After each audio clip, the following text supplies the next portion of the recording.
사랑과 은혜의 하나님, 토요일 새벽 가을의 맑은 공기와 함께 새 하루를 맞이하여 주님의 성전에서 기도할 수 있는 은혜를 주심에 감사를 드립니다. 하나님께서 주신 한 주간의 모든 은혜와 인도하심을 기억하며 우리의 삶을 안전하게 지켜주신 것을 감사드립니다. 또한 지난 밤을 무사히 넘기고 이렇게 새날을 허락해 주시니 참으로 감사합니다. 하나님, 오늘 하루를 주일을 준비하는 경건한 마음과 하나님의 음성에 순종하는 자세로 나아갈 수 있도록 도와주시옵소서. 내일 드릴 예배가 온전히 주님께 영광 돌리는 예배가 되게 하시고 우리 모두가 주님의 말씀 앞에서 기뻐하는 시간이 되기를 원합니다. 이날은 여호와께서 정하신 것이라 이날에 우리가 즐거워하고 기뻐하리로다 라는 말씀처럼 주일을 사모함으로 기다리는 오늘이 되게 하옵소서. 하나님, 세계 선교주의를 보내며 귀국하여 소망교회를 방문하신 선교사님들이 계십니다. 한 주간의 여러 프로그램들과 일정 속에서 지친 몸과 마음의 위로를 얻었으면 좋겠습니다. 그간 많은 노고들을 되돌아보는 시간이 되게 하시고 감사와 기쁨으로 재충전되어 다시 사역지로 힘있게 발걸음을 옮길 수 있게 하옵소서. 우리들도 우리의 마음에 하나님 나라를 향한 더 깊은 안목이 생기게 되었고 멀게만 느껴졌던 선교사님들과 조금 더 가깝고 친밀해짐을 느낍니다. 그리고 더욱 기도하게 되고 물질로 후원하게 되며 사랑과 애정을 쏟게 됨을 느낍니다. 하나님, 선교사님들의 사역들에 아름다운 열매가 있게 하시고 그들의 가정과 자녀들을 보호하시며 축복해 주시옵소서. 너희는 가서 모든 민족을 제자로 삼으라 하신 주님의 명령을 마음에 새기며 우리도 우리의 삶의 현장에서 작은 선교의 사명을 다하며 살아가게 해 주옵소서. 소망교회를 위해 기도합니다. 먼저 김경진 담임 목사님의 영육을 붙들어 주시고 총회의 모든 일을 마치고 돌아오셔서 내일 주일의 말씀을 준비하시고 또 대원하실 때 성령님의 충만함이 가득히 넘치게 하옵소서. 소망교회 안에 세워진 여러 재직 부서들과 여러 목적을 위하여 모이는 공동체들 위해 함께 하셔서 모이기를 더욱 힘쓰며 기도하기를 힘쓰고 하나님의 뜻을 이루어드리는 귀한 모임들이 되게 하시옵소서.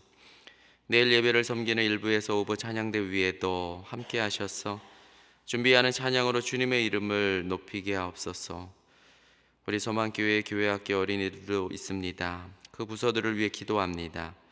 우리 아이들이 믿음 안에서 자라며 주님의 사랑과 진리를 경험하고 배워가게 하시고 지혜와 총명함을 받아 세상을 분별하고 하나님을 위하여 위대하게 세워지는 자녀들이 되게 해 주옵소서. 우리나라를 지키시는 하나님, 대한민국을 위해 기도합니다. 우리나라의 국방을 늘 견고히 지켜주시옵소서. 어지러운 국제 역학관계 속에서도 외교 정치가 잘 이루어지게 하시고 국가의 안전과 복지 향상이 평안 가운데 유지되도록 인도해 주옵소서. 기업인들, 경영인들, 기술개발과 연구원들에게 지혜를 주시고 리더십을 내려주셔서 세계를 선도해 나아가는 대한민국의 기업과 리더들이 되게 해 주옵소서. 여전히 갈등 속에 있는 의료계 문제가 개선되고 발전되기를 원합니다. 법과 서비스업 등에 종사하는 분들과도 함께 하시어 국민의 삶의 질 향상을 위하여 봉사하고 섬기는 소명 속에 우리 사회가 좀 더 성숙해지고 나아지도록 인도해 주시옵소서. 특별히 사회의 그늘진 곳에서 연약한 이들을 보살피는 분들을 축복하시고 그들이 주님의 은혜로 위로받게 하옵소서. 이 시간 환난과 고난 가운데 있는 성도들을 위하여 기도드립니다. 암으로, 뇌질환으로, 특수 질병들로 생사를 넘나드는 위기에 있는 성도들의 아픔을 위로하시고 치유와 회복의 은혜를 허락해 주시옵소서. 가족과 구역 식구들이 교회가 합심하여 간절히 기도드립니다. 우리를 불쌍히 여겨 주시옵소서. 주님의 능력으로 치유와 회복이 있게 하시고 환난 속에서 주님을 바라볼 때 새 힘을 공급받게 하옵소서.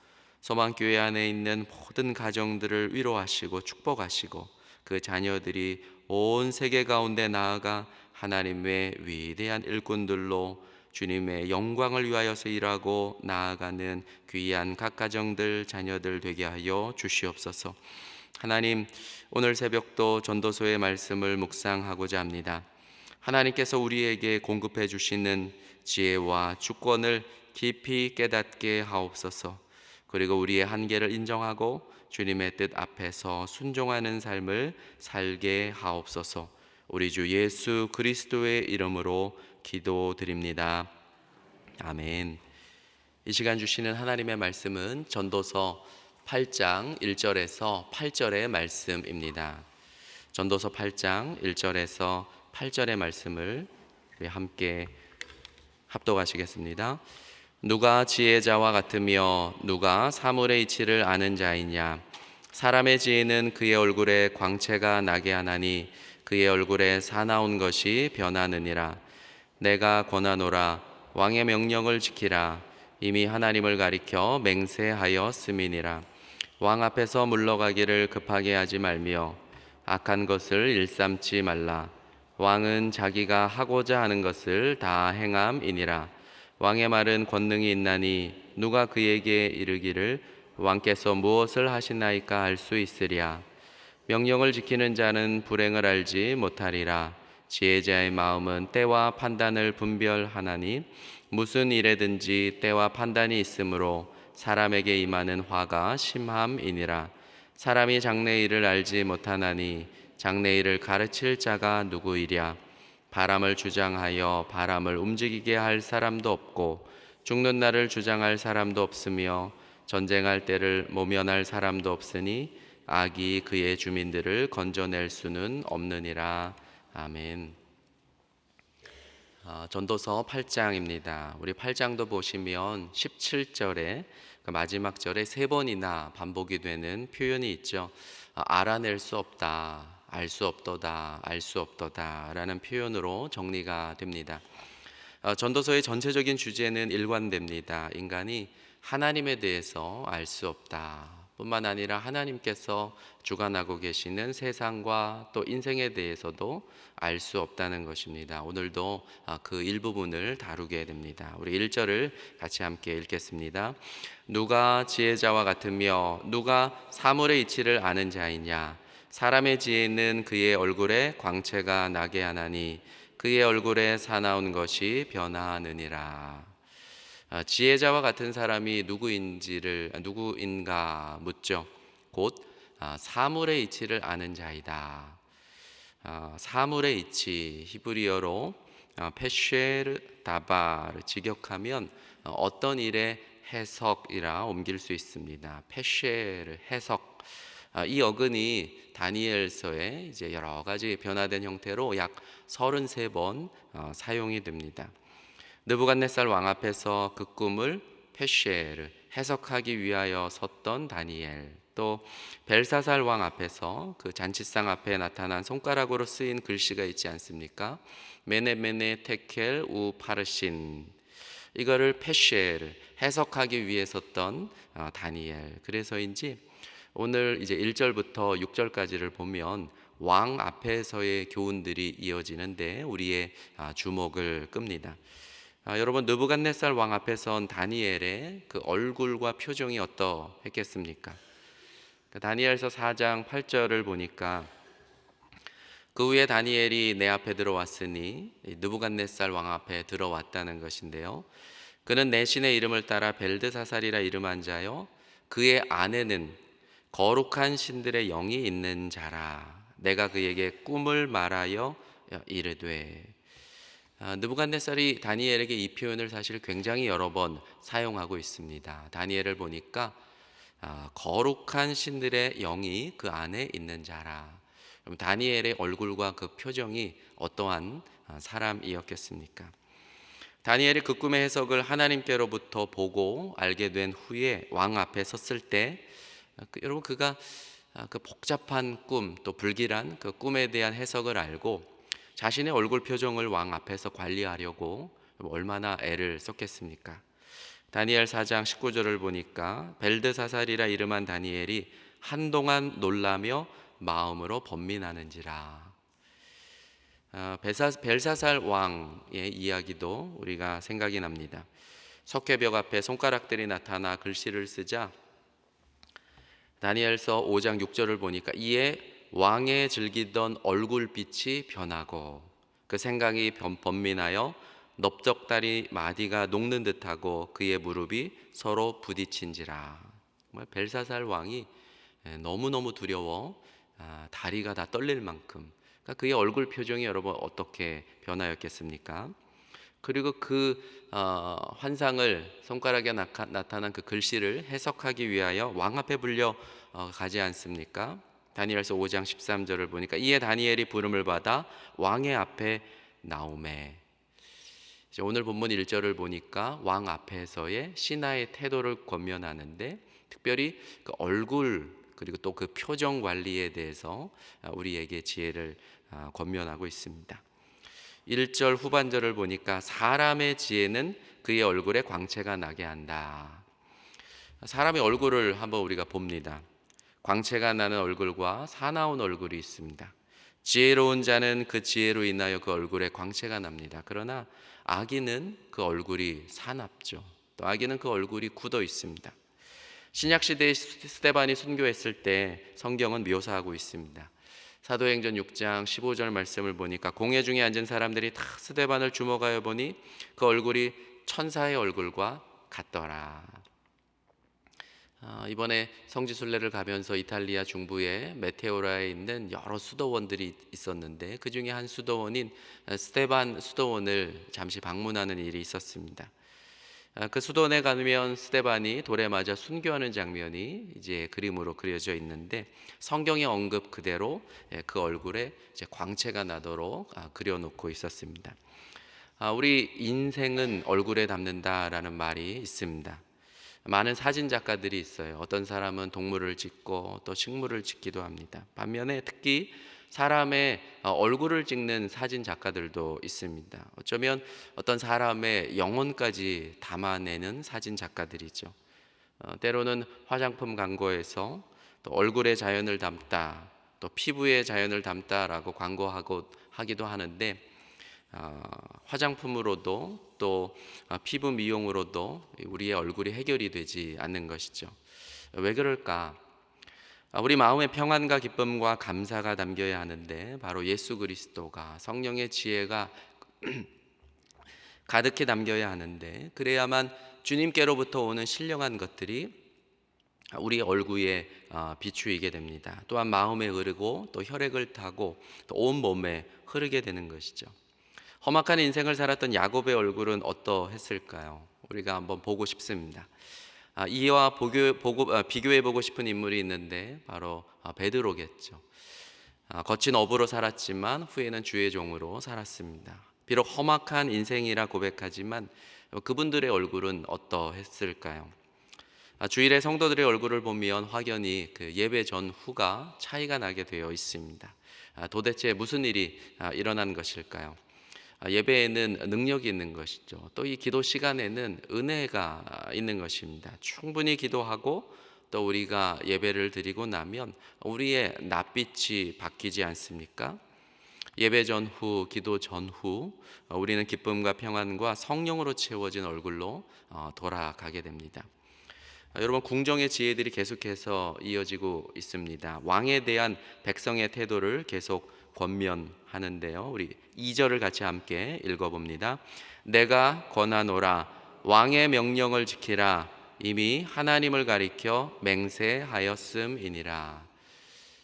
왕 앞에 신하가 서 있을 때 왕이 내린 명령을 마땅히 신하는 지켜야 하겠습니다. 왜냐하면 다윗이 왕이 될 때에도 그렇고 또 솔로몬이 왕으로 등극할 때를 보면 역대상 29장 24절에 모든 방백과 용사와 다윗 왕의 여러 아들들이 솔로몬 왕에게 복종하니.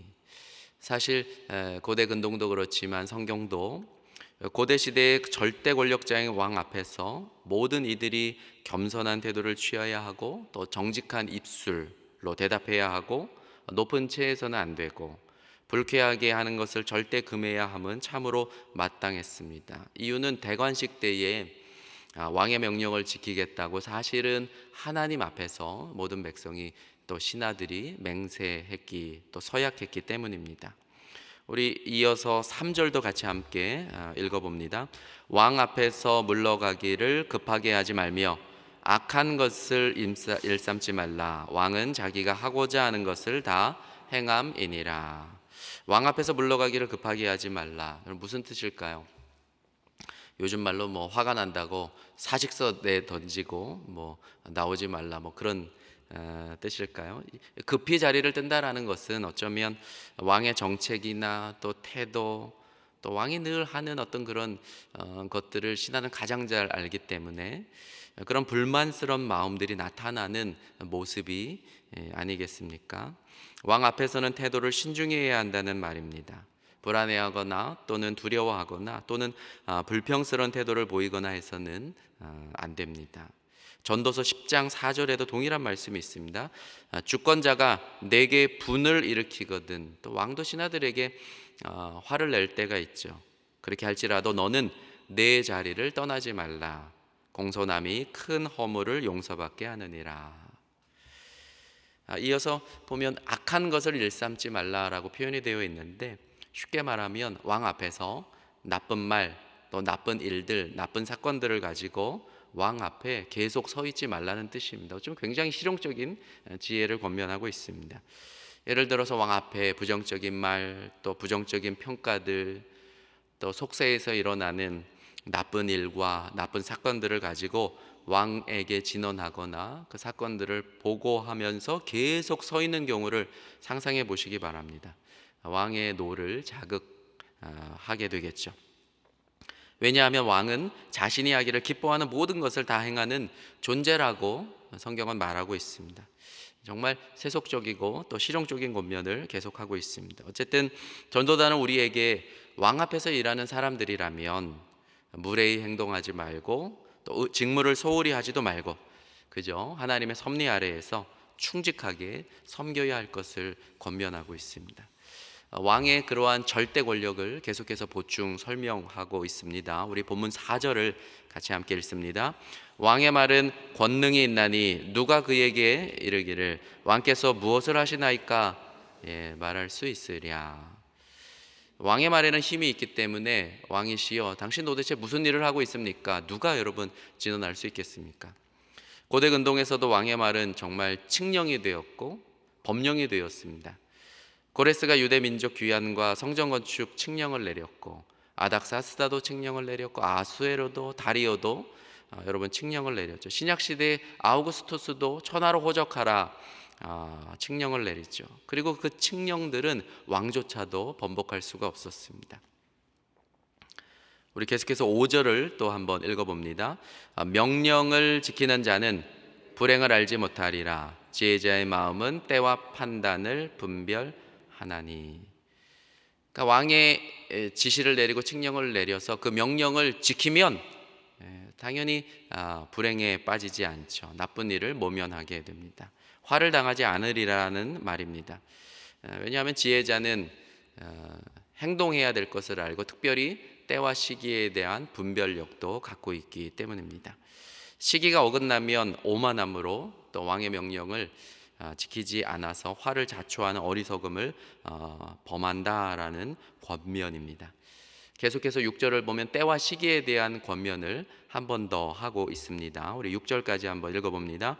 무슨 일에든지 때와 판단이 있으므로 사람에게 임하는 화가 심함이니라. 히브리어를 보면 접속사 키를 가지고 이제 계속 이어지고 있는데 이 6절을 보면 대략 한 세 가지로 해석을 해볼 수 있습니다.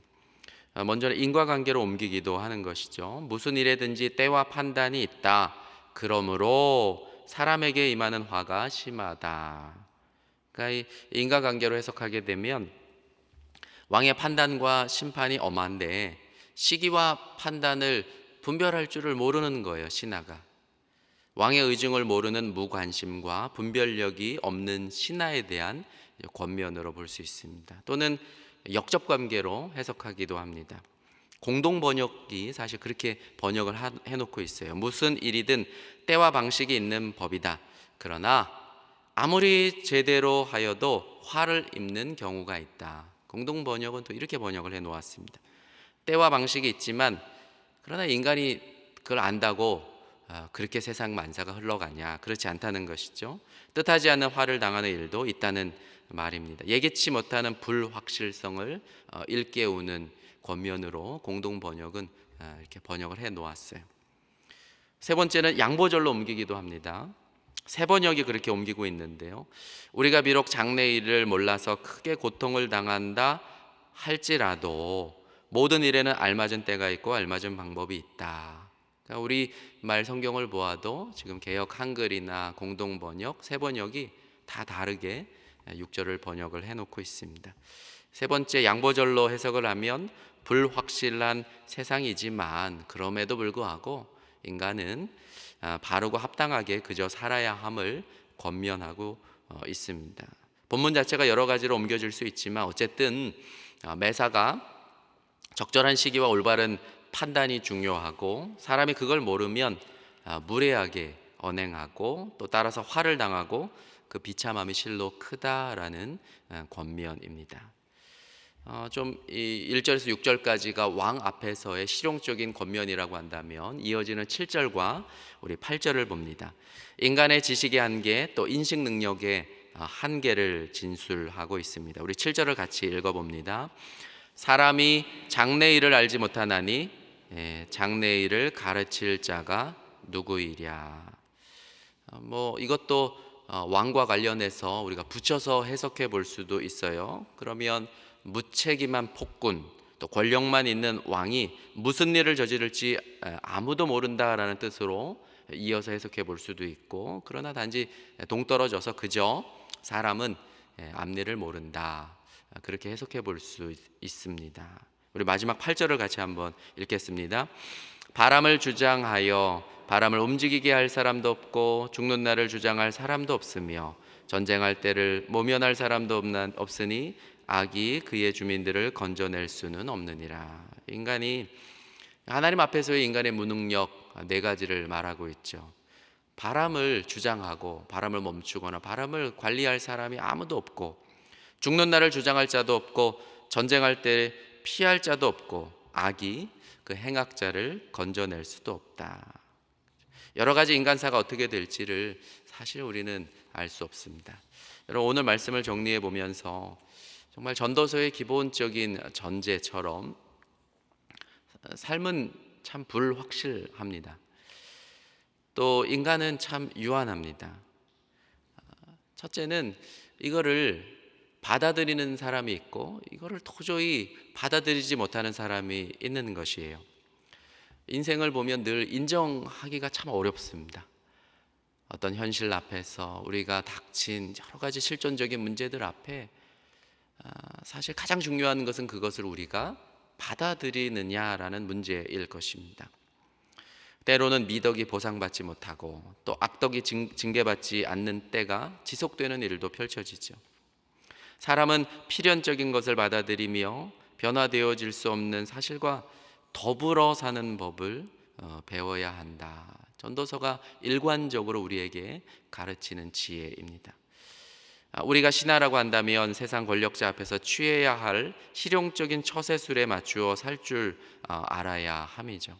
공손함과 분별력 있는 것과 배우려는 열린 마음이 훨씬 더 낫다라는 것입니다. 그러나 정말 전도서가 가르치는 두 번째 교훈이 있다고 한다면 가장 중요한 것은 그냥 살아있다라는 것 그 한 가지입니다. 사실 이것이 가장 근본적인 기쁨에 찬 선입니다. 그리고 삶의 기쁨을 즐길 수 있는 능력과 사랑과 마음의 활기, 그리고 사람은 행복이 올 때 그것을 인정하며 그 행복을 감사함으로 받아들일 줄 알고 즐길 줄 아느냐, 그런 사람이냐. 인생을 사는 것, 바로 그것이 선한 삶이다. 전도서는 잠언이나 이런 지혜처럼 결과에 대해서 주목하거나 가르치지를 않아요. 전도서는 과정에 대해서 주목하고, 그죠? 그 과정 자체를 인정하고 받아들이고 그 유한성을 하나님이 주신 축복으로 알고 살아있다는 것 자체, 그래서 그날 그날을 기쁨과 감사로 살아야 하는 그 지혜에 대해서 우리에게 권면하고 있습니다. 최근에 알퐁스 도대를 늘 가까이 하고 읽지만 거기 보면 산문으로 쓴 환상시, 그러니까 왕자의 죽음이라는 짧은 단편 글이 있어요. 어린 왕자가, 오늘 특별히 왕과 관련된 지혜인데요, 어린 왕자가 병들어 죽어갑니다. 온 나라 안팎이 어수선하죠. 신하들이 여러분 얼마나 긴장하면서 애를 태우겠습니까? 왕비가 어린 왕자 머리맡에 앉습니다. 눈물을 흘리면서 슬퍼하죠. 왕자는 왕비를 위로하면서 오히려 나는 안 죽어, 그렇게 이야기합니다. 그러면서 어린 왕자가 자신이 죽을 방법을 찾아요. 첫째는 왕비에게, 또 신하에게 이렇게 이야기하죠. 40명의 근위병들을 불러서 내 죽음 앞에 보초를 서게 하라. 대포를 세워서 죽음을 막아달라 합니다. 그리고 근위병 중 한 명에게 죽음이 자신을 잡으러 오면 커다란 장검으로 죽음을 죽여달라 한마디를 하죠. 그런데 곁에 있던 궁정 목사가 여러 가지를 어린 왕자에게 이야기를 해주고 어린 왕자는 첫 번째 방법이 통하지 않음을 알고 체념합니다. 눈물을 흘리죠. 어린 왕자가 두 번째 지혜를 이야기해요. 내가 큰 돈을 줄 테니 자신의 친구에게 대신 죽어달라 할 수 없냐라고 묻습니다. 이것도 통하지 않자 어린 왕자는 더 침울해하고 웁니다. 세 번째 지혜를 말하죠. 죽음을 막을 수 없다면 혹시 천국에서 자신은 왕자일 텐데 여전히 품위를 위해서 가장 고운 옷을 입혀달라고 합니다. 그때 곁에 있던 궁중 목사가 다시 대답하죠. 그러자 왕자는 이렇게 대답합니다. 왕자란 아무것도 아니군요. 그렇게 슬퍼하고 천국에 가도 명예가 유지되지 않는다는 것을 알고 절망합니다. 알퐁스 도데가 산문으로 쓴 환상시 왕자의 죽음에서 참 어쩌면 전도서적인 그런 교훈을 우리에게 가르치고 있습니다. 인생의 진정한 의미에 대해서 어린 왕자와 궁중 목사와의 대화를 어쩌면 종교적이고 또 철학적으로 그렇게 그려낸 짧은 글입니다. 어린 왕자의 천진난만한 권력욕, 또 물질욕, 또 명예욕이 자신 앞에 찾아오는 죽음 앞에 다 부질없다는 것을 하나씩 깨달으면서 어린 왕자는 계속 웁니다. 여러분, 말씀을 마칩니다. 인생의 분명한 한계 아래에서 하나님과 동행하는 창조적이고도 또 긍정적인 삶의 희망과 또 본분, 또 소명을 발견하면서 사는 것, 어쩌면 그것이 하나님께서 오늘 우리에게 허락하는 귀중한 지혜일 것입니다. 어쩌면 그런 지혜를 오늘 또 전도서 말씀을 통하여서 우리에게 깨닫게 하시는지도 모르겠습니다. 우리 함께 기도드립니다. 하늘에 계신 우리 아버지, 아버지의 이름을 거룩하게 하시며 아버지의 나라가 오게 하시며 아버지의 뜻이 하늘에서와 같이 땅에서도 이루어지게 하소서. 오늘 우리에게 일용할 양식을 주시고 우리가 우리에게 잘못한 사람을 용서하여 준 것 같이 우리 죄를 용서하여 주시고 우리를 시험에 빠지지 않게 하시고 악에서 구하소서. 나라와 권능과 영광이 영원히 아버지의 것입니다. 아멘.